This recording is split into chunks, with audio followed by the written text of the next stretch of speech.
इस्लाम धर्म को समझने की कोशिश करें। आज हम एपिसोड 10 पर बातें करेंगे। और इस्लाम का जो पहला पिलर है, चूँकि नमाज दूसरा पिलर है, पहला पिलर जो है वो कलमा हक है, यानी यकीन, विश्वास।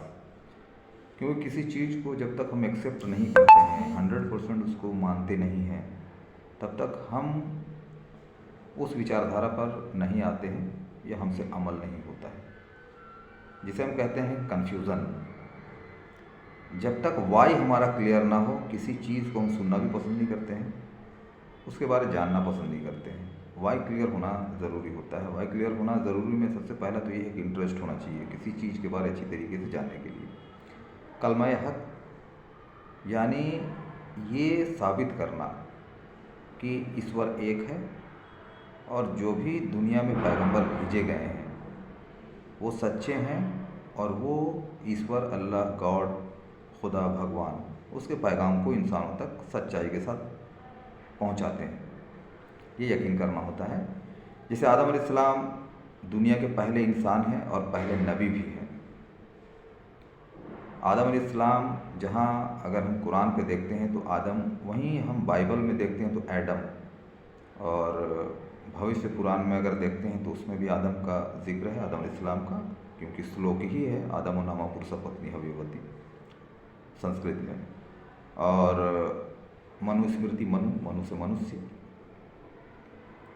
तो पहले जब पहले इंसान को दुनिया में भेजा गया, वहीं से जनरेशन चलना शुरू हुई और उन्हें सब कुछ सिखा के भेजा गया था ताकि वो लोगों को सिखा सके।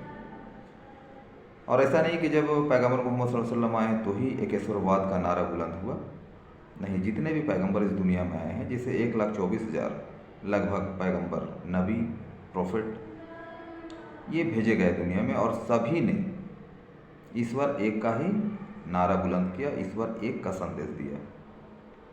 ईश्वर 2, 3 ये संदेश किसी नबी ने, किसी पैगंबर ने कभी भी नहीं दिया। इसीलिए आदम अलैहिस्सलाम का जो कलमा है वो ला इलाहा इल्लल्लाह आदम सफ़ीउल्लाह। अगर हम उनके बाद आते हैं नूह अलैहिस्सलाम के बारे, तो ला इलाहा इल्लल्लाह नूह नजीबुल्लाह, ला इलाहा इल्लल्लाह इब्राहीम खलीलुल्लाह, ला इलाहा इल्लल्लाह इस्माइल जबीउल्लाह। मूसा अलैहिस्सलाम पे आते हैं तो ला इलाहा इल्लल्लाह मूसा कलीमुल्लाह। ईसा अलैहिस्सलाम पे आते हैं जिसे जीसस क्राइस्ट क्रिश्चियन कहते हैं, ला इलाहा इल्लल्लाह ईसा रूहुल्लाह, वो भी एक पैगंबर थे।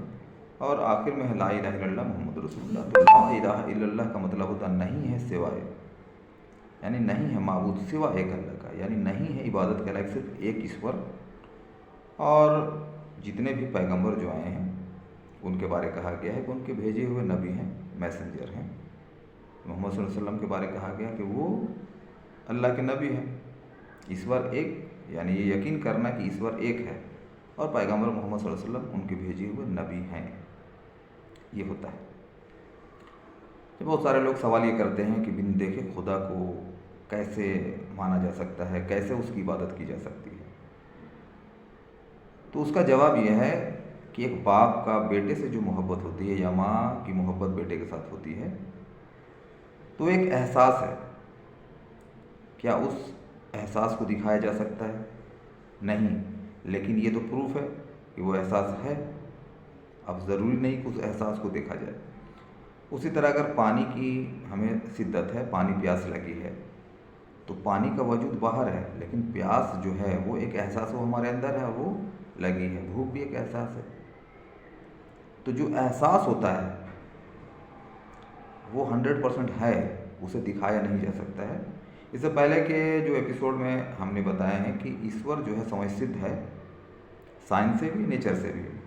अगर उसको हम 3 पार्ट में समझने की कोशिश करते हैं, रिलीजियस, साइंटिफिक बेस और कॉमन सेंस, यानी किसी भी सवाल का जवाब अगर ये 3 पहलू से हमें मिल रहे हैं तो उसको एक्सेप्ट करना चाहिए। कि रिलीजियस में अगर हम आ रहे हैं कि ईश्वर है। दूसरा आता है कि साइंस से प्रूफ होता है कि जो भी चीज़ें आज दुनिया में नज़र आ रही है वो अपने आप नहीं बनी, उसे कोई बनाने वाला है। तीसरा था कॉमन सेंस, कि जब इन दोनों सबूतों को हम देख लें तो फिर हमारा दिमाग क्या कहता है। तो यही वजह है कि सबसे पहले हमें यकीन करना होता है। अगर किसी को कलमा पढ़ाया जाए तो वो तो पढ़ लेंगे, हर कोई पढ़ लेगा ला इलाहा इल्लल्लाह मोहम्मद रसूलुल्लाह। केवल पढ़ने से नहीं होता है, उसे सच मानकर एक्सेप्ट करना होता है। और जब कोई भी इंसान इस कलमा को पढ़ लेता है और यकीन कर लेता है, एक्सेप्ट कर लेता है ईश्वर एक और पैगम्बर मोहम्मद सल्लल्लाहु अलैहि वसल्लम उनके रसूल हैं, तो उन पर ये जो इस्लाम के जो कानून हैं वो उन पर फ़र्ज़ हो जाता है। 5 वक्त की जो नमाज है वो फ़र्ज़, उसके अलावा जो भी रोज़ा, हज, ज़कात, ये सारी चीज़ें उस पर फ़र्ज़ हो जाती है। बाकी सब के एक दायरे हैं, वो अलग अलग एक एपिसोड में मैं उस पर बात करूंगा, क्योंकि एक बार सभी टॉपिक पे बात नहीं की जा सकती है, काफ़ी लंबी हो जाएगी। और काफ़ी जो लंबा स्टेटमेंट है, आज के टाइम में लोगों के पास उतना समय नहीं होता है, इसीलिए शॉर्ट स्टेटमेंट जो है वो आसानी से वो समझ सकते हैं।